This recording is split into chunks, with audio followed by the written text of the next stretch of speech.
In today's kitchens, tomatoes are almost indispensable, but their history has been far from smooth.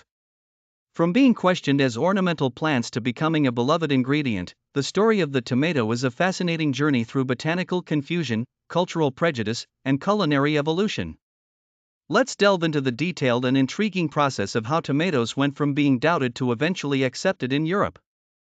The story of the tomato begins in the northwest region of South America, where the fruits were small, slightly larger than red currants, irregular in shape, and quite different from the plump, glossy varieties we know today. When tomatoes first crossed the ocean to Europe, they did not immediately become culinary delights but appeared in people's lives as ornamental plants. Botanical classification added to the tomato's mysterious identity. In 1753, the renowned Swedish botanist Carl Linnaeus named the tomato Solanum lycopersicum, placing it in the Solanaceae family alongside potatoes, eggplants, and nightshades. The name lycopersicum comes from Greek, meaning wolf peach, which evoked a sense of mystery and danger. Later, botanist Philip Miller reclassified it as Lycopersicum esculentum, meaning edible wolf peach, but this only added to the taxonomic confusion. Despite being classified as an edible plant, for a long time, the tomato was more often viewed as an ornamental plant. Its bright fruits were visually pleasing but did not attract much culinary interest. In the 17th century, physician and botanist Pietro Castelli listed tomatoes as medicinal plants rather than ordinary vegetables. Even in regions of Europe where tomatoes were attempted as food, their primary role remained decorative. Tomatoes faced multiple challenges in their slow acceptance as food in Europe. Firstly, climate issues were significant. The Little Ice Age from the 14th to the 19th century brought unusually cold and snowy winters to Europe, making it difficult to cultivate tomatoes, which thrive in warm climates. In northern Europe, the short growing seasons and harsh weather further hindered the tomato's popularity as a food crop. Additionally, the botanical characteristics of tomatoes posed considerable obstacles. Early varieties suited warm climates and did not taste good in less favorable environments. These tomatoes were delicate, hard to transport over long distances, and had limited flavor and aroma. Their high acidity and low nutritional value made them unappealing to people relying on high-calorie foods for survival. Tomatoes also faced various misconceptions and fears. In many parts of Europe, it was widely believed that tomatoes were poisonous. This belief was not entirely unfounded, as tomato stems and leaves can indeed be toxic if consumed raw.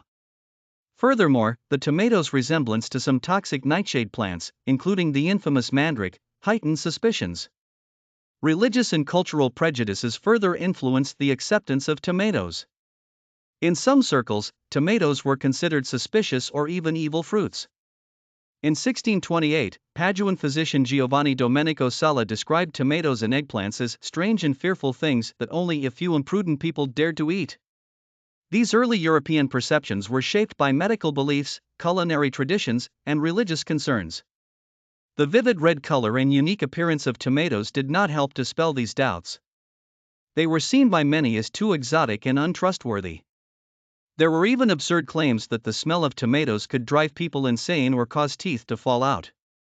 Such unfounded tales further cemented the tomato's image as a dangerous plant. However, over time, the fate of the tomato gradually changed. In the mid-17th century, Italian physician and botanist Pietro Castelli's work revealed the medicinal value of tomatoes, although it was not widely recognized. By the 1660s, theologian and naturalist John Ray noted that tomatoes were being eaten in Italy, often cooked with pumpkins, peppers, salt, and oil.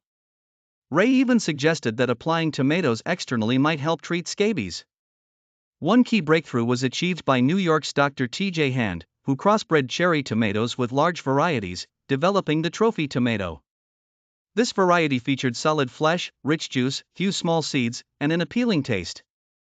Such improvements made tomatoes more palatable and easier to grow, laying the foundation for their integration into European cuisine. The journey of the tomato from a misunderstood ornamental plant to a beloved ingredient showcases the complex interplay of botanical, cultural, and climatic factors. Once seen as suspicious and even poisonous, tomatoes overcame numerous obstacles to become an indispensable part of modern cooking. This transformation highlights the importance of perseverance and adaptability in the face of adversity. By understanding the historical context and challenges that shaped the acceptance of tomatoes in Europe, we gain a deeper appreciation for this versatile fruit. The next time you enjoy a tomato-based dish, consider its long and fascinating journey. This story of overcoming difficulties and bridging time and space truly reflects how tomatoes became an essential ingredient on our tables.